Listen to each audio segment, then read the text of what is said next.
It's 9 in the evening. You closed the laptop 20 minutes ago. The day was bad. Not catastrophic, just the slow kind of bad. The kind that drains you without giving you anything to push back against. And now, you're standing in the kitchen. You don't remember walking there. The cupboard is already open. Your hand is already reaching. Something just made that decision. It wasn't you. And this happens almost every evening of a bad week. You never notice the pattern because the pattern is invisible from the inside. It feels like a choice every single time. It isn't. And there's a reason it hits in the evening and almost never in the morning.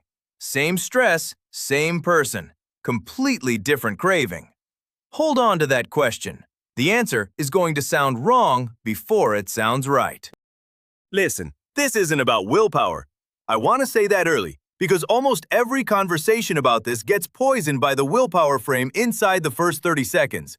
You're carrying a piece of machinery that was installed in your ancestors when mammals first started living in groups, and tonight it ran. And here's what's going to bug you. The relief from that chocolate, it works. For about 20 minutes. Then it comes back harder. Why? Hold that one too. San Francisco, 2003. Alyssa Epple and Mary Dallman at UCSF trying to answer a question nobody had pinned down. Why do stressed humans eat differently than calm ones? Not just more, differently. They go for fat.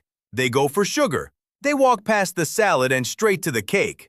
Dallman ran the rat studies. Chronic stress, then a choice between regular chow or lard and sugar water.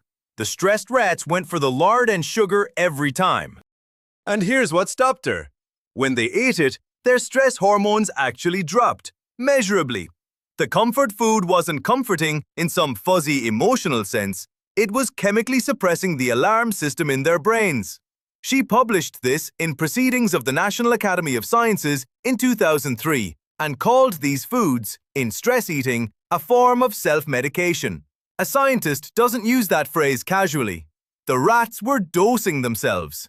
Here's what's happening inside you right now.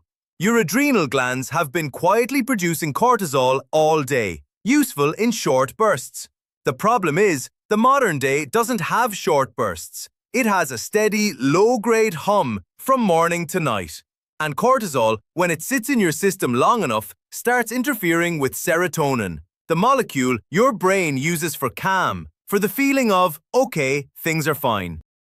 Richard and Judith Workman at MIT traced the root with their major review in obesity research in 1995.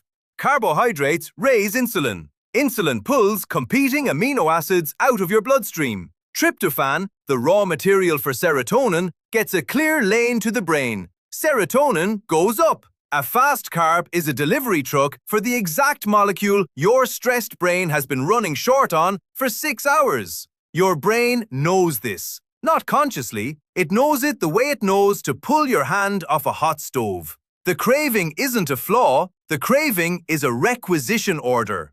Here's what almost everyone gets wrong. People think the sugar craving under stress is a learned habit, a thing your grandmother started by giving you cookies when you cried. That's a tiny layer painted on top of something far older.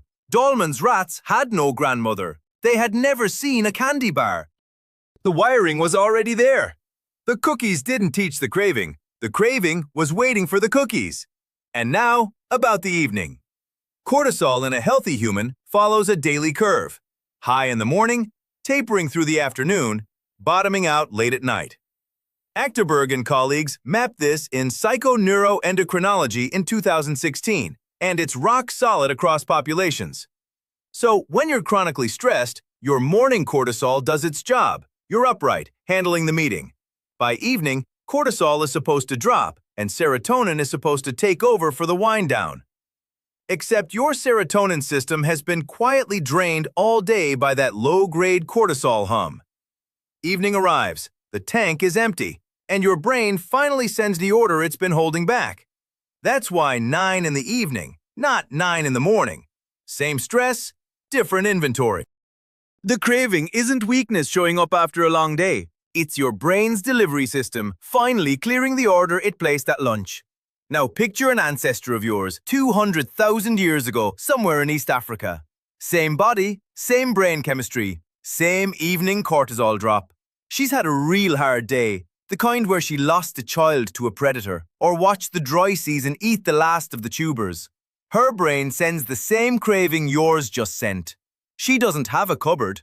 She has a memory, a tree half a day's walk away where the figs were almost ripe. She gets up, she walks. The walk costs calories. The figs, if they're there, give her a small amount of sugar. Wild figs are nothing like a chocolate bar, and the effort eats most of the gain. Her serotonin nudges up, her cortisol comes down. The system works exactly as designed. Now, picture you. Same brain, same craving. The cupboard is 2 meters away. The chocolate has roughly 40 times the sugar concentration of a wild fig. No walk, no cost, just a wrapper. Sarah Jacoby and Kevin Ligero at UCSF in the Journal of Clinical Endocrinology and Metabolism in 2019, women with high chronic stress markers consumed substantially more added sugar than their lower stress peers. Not behaviorally, hormonally. The cortisol was writing the order. Modern shelves were filling it in seconds. The prescription is correct. The dose is wrong by a factor of 40. The chocolate works for about 20 minutes because that's roughly how long the serotonin pulse from the carb spike lasts. Then insulin overshoots, blood sugar drops, And the deficit comes back, often deeper than before.